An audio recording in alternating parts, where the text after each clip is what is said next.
الحمدلله نور د پاکستان له محتاجی خلاص وو. د افغانستان اسلامی امارت د کراچی بندر بدیله لار پیدا کړل. نور افغانستان د پاکستان د کراچی جنجالي بندر له احتیاج څخه خلاص وو.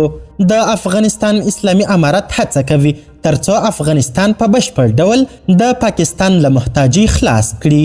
دا چې څنګه افغانستان د پاکستان له محتاجی خلاص وو.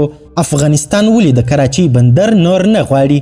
بشپړ حال را سره هم دغه روانه ویډیو کې کتلی سئ. سلامونه قدرمنو لیدونکو، مشال پریس یوټیوب چینل ته مو هرکلی کوم.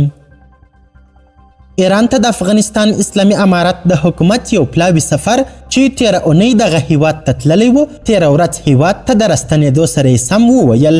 ایراني حکومت سره د سوداګرۍ برخه کې بېلابېل هوکړه لیکونه لاسلیک کړي دي. د افغانستان ملي ټلویزیون د اسلامي امارت د صنعت او سوداګرۍ وزارت د سرپرست نورالدین عزیزي یو کلیپ خپور کړی چې پکې ویلي دي د ایران حکومت ورسره ژمنه کړې چې سر له نن څخه افغان سوداګر کولی سي د چابهار بندر له لارې بهرنیو هیوادونو ته صادرات وکړي.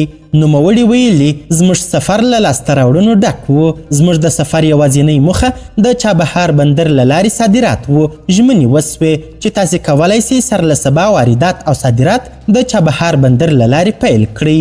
د افغانستان او پاکستان د سوداګرۍ د ګډې خونې یو مسؤل خنجان الکوزی وایي دوی له ډېرې مودې راهیسې په دې لټه کې وو چې د پاکستان د کراچۍ بندر پر ځای بهرنیو هیوادونو ته د صادراتو لپاره بدیله لاره پیدا کړي.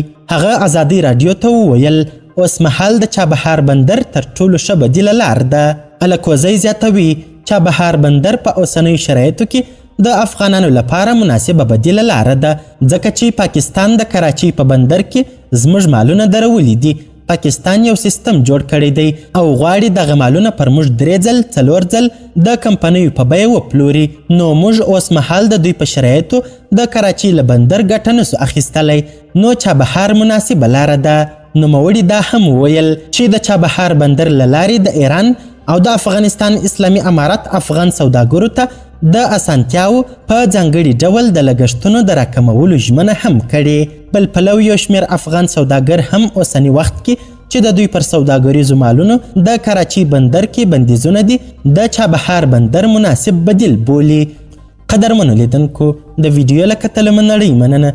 د لا زیاتو او نور لحظه پر لحظه خبري مطالبو لپاره زموږ همدغه مشال پریس یوټیوب چینل سبسکرایب کړئ. تر بیا او بلې ویډیو ښه وخت ښې چارې. د الله په امان.